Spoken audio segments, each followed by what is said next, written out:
Hello friends, welcome back to my channel study with Ashish.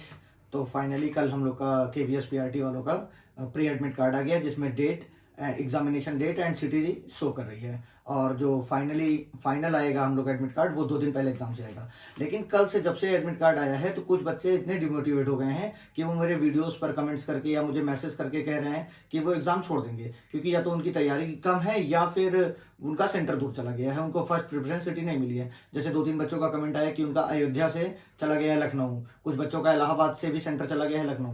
तो इन सब चीज़ों से परेशान होने का टाइम नहीं है, ये सबको बहुत कम समय मिला था। जितनी भी तैयारी है आपके, उसके साथ फुल मोटिवेटेड होने के साथ साथ आप जाइए वहां पर एग्जाम दीजिए। और निगेटिव मार्किंग है नहीं, अब आप इतने दिन से पढ़ रहे हैं, वो कभी जाया नहीं जाएगा। तो आज इस वीडियो में मैं आपको 4-5 चीज़ें बताऊंगा। यहाँ पर मैंने नोट भी किया अपने बोर्ड पर कि आपको कैसे अगले 4-5 दिन में क्या करना है, क्योंकि 21 तारीख से 28 तारीख तक पेपर है। तो अगर आप चैनल पर नए हो तो चैनल को सब्सक्राइब कर दीजिए और वीडियो को लाइक भी कर दीजिएगा। अब आइए आपको मैं बताता हूँ। सबसे पहला काम, आपको स्ट्रेस नहीं लेना है, डोंट स्ट्रेस। अगर आप ये लेंगे तो इससे आपको एंजाइटी पैदा होगी। एंजाइटी पैदा होगी तो जो आप पढ़े हैं वो भी भूल जाएंगे। आपके मन में निगेटिव थॉट्स बहुत ही ज़्यादा तरीके से back to back negative thoughts आने लगेंगे कि आपकी तैयारी कंप्लीट नहीं है, आपका सिलेबस छूटा हुआ है, आपका सेंटर बहुत दूर है। और इन सब के दौरान आप फाइनल पेपर देने तो जाएंगे, लेकिन उस समय ऐसी कुछ गलतियां कर देंगे जो आपको सिलेक्शन से बहुत दूर लेके चला जाएगा। तो ये समय ये है कि आपको स्ट्रेस किसी भी प्रकार का नहीं लेना है और चुपचाप पढ़ाई करते रहना है। जितना पढ़िए आप उसको एकदम ध्यान से पढ़िए, क्योंकि अब बहुत ज़्यादा टाइम नहीं है। अब सेकेंड टाइम देखिए, 21 से लेके 28 तारीख तक ये एक टाइम पीरियड है जिसमें एग्जाम है हमारा। तो जिन बच्चों का 21 का है वो तो बहुत ही ज्यादा स्ट्रेस ले लिए हैं कि मेरे पास टाइम ही नहीं है। एक चीज आप जान लीजिए, चाहे आपका पेपर 21 को हो चाहे आपका पेपर 28 तारीख को हो, बहुत ज्यादा फर्क नहीं पड़ेगा। हाँ, पेपर एनालिसिस का थोड़ा बहुत फर्क पड़ता है कि 21 तारीख 22 तारीख में जिनका पेपर है वो बच्चे आपको बता देंगे किस प्रकार से क्वेश्चन आता है। लेकिन जब कभी भी किसी बोर्ड का एग्जाम होता है, वो कई शिफ्ट में होता है, तो वो डिफिकल्टी लेवल सबका लगभग बराबर करते हैं। जैसे आप सीटेट का पेपर देखते हैं तो सब कहते हैं कि नॉर्मलाइजेशन लगता है, लेकिन बहुत ही कम मात्रा में 1-2 नंबर का लगता है। तो आपको किसी भी प्रकार का स्ट्रेस नहीं लेना है, चाहे वो यहाँ पर हो चाहे वो 28 तारीख वाले हों, सबको लगभग उतनी ही समस्या झेलनी पड़ेगी। और जो 21 तारीख है वो तो कमेंट करके एकदम से परेशान हो गए हैं कि किस प्रकार से आगे वो पेपर दें अपना। तो मैं ये कहूंगा, देखिए आपके पास 21 से आज को लेके भी आपके पास 4 से 5 दिन है आपके पास, और जिनका 28 को है उनके पास भी ज्यादा से ज्यादा 8 से 9 दिन है। तो इतने में कुछ फर्क नहीं पड़ता है।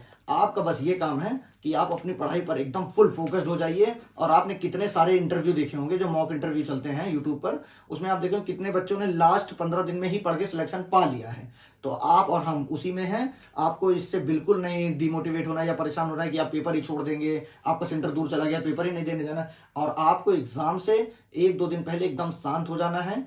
कहीं भी किसी प्रकार का ना कोई कंटेंट, ना कोई फालतू की चीजें, जो आपने पढ़ा है बस वही थोड़ा थोड़ा रिवाइज करते रहिए, जिससे आप कम से कम जो पढ़े हैं उसको गलत मत करिएगा। क्योंकि पढ़ा हुआ अगर आप गलत कर दिए तो फिर वो जान लीजिए पाप कहलाएगा। अब आइए मैं तीसरे टॉपिक पे आपको ले चलता हूं अपने। ये देखिए, रिवाइज। अब से आपके पास, चाहे आप 4-5 दिन वाली कैटेगरी में हो चाहे आप 8-9 दिन वाली हो, आपको सबसे ज्यादा रिवाइज पर ध्यान देना है। प्रैक्टिस एक मॉक से करना है। अब यहाँ पर प्रैक्टिस मॉक से क्यों लिखा हूं मैं, क्योंकि आपको फाइनली एग्जाम में कम से कम 3 घंटे आपको बैठना पड़ेगा स्क्रीन के सामने। तो अगर आप एक मॉक डेली लगा लेंगे, तब भी आज से 4-5 दिन, जिनका 21 का है वो 5 लगा लेंगे और जिनका 28 तक पेपर है वो 8-9 लगा लेंगे। तो आपको कम से कम इधर बीच ये हैबिट हो जाएगी कि आपको 3 घंटे किस प्रकार से वहां स्क्रीन के सामने बिताना है। और जो भी बच्चे नाइट शेड्यूल में पढ़ते हैं, वो अब अपना शेड्यूल तुरंत बदल दें, सुबह उठना एकदम चालू कर दें। जैसे मैं भी नाइट में पढ़ता हूँ बहुत रात तक, 2 या 3 या 4 बजे तक, लेकिन अब मुझे रोज सुबह 8-9 बजे उठने में बहुत परेशानी हो रही है। तो मैं अपना शेड्यूल पिछले 2-4 दिन से सही कर दिया हूँ। तो मैं सोचा ये मेरा पर्सनल एक्सपीरियंस है, आपको शेयर कर दूँ। आप जितने बच्चे नाइट में स्टडी करते हैं वो 10-11 बजे तक खा पी के सो जाइए, बढ़िया बेड पे लेट ही जाइए, नींद आए या ना आए। अब यहाँ पर देखिए, एनालाइज। उसके बाद जो भी आपने पढ़ा है दिन भर, उसको जरूर रात को 1 घंटे एनालाइज करिए कि आपने क्या पढ़ा है, उसको रिकॉल करने की कोशिश करिए, क्योंकि एग्जाम में आपको फाइनली रिकॉल करना है। अगर आपको 4 ऑप्शन में से 2 ऑप्शन मिल जाते हैं पसंद, या आपने कहीं पढ़ा है दिमाग में हिट कर जाता है, तो आप तुरंत पहचान जाते हैं हाँ इससे ये रिलेटेड है। चलिए अब आपको मैं यहाँ दिखा देता हूँ कि नए कंटेंट पे आपको कितना टाइम देना है। आपको न्यू कंटेंट पे खाली 1 से 2 घंटे देना है, आपको 1 to 2 आवर देना है।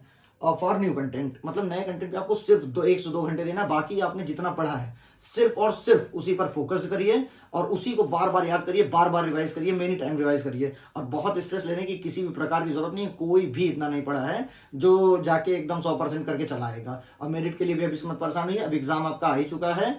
और ये देखिए लास्ट में आपको मैं यही कहूंगा, बिलीव एंड स्टे मोटिवेटेड, मतलब आपके अंदर जितना खुद का विश्वास रहेगा अपने ऊपर कि हाँ मैं कर सकता हूँ, तब आप कर सकते हैं। ये देखिए आपको मैं एक चीज और दिखा सकता हूँ, यहाँ पर एपीजे अब्दुल कलाम की मैंने अपने रूम में कोटेशन रखी है। सबसे पहले इनको यहाँ पे लिखा है, आई एम द बेस्ट।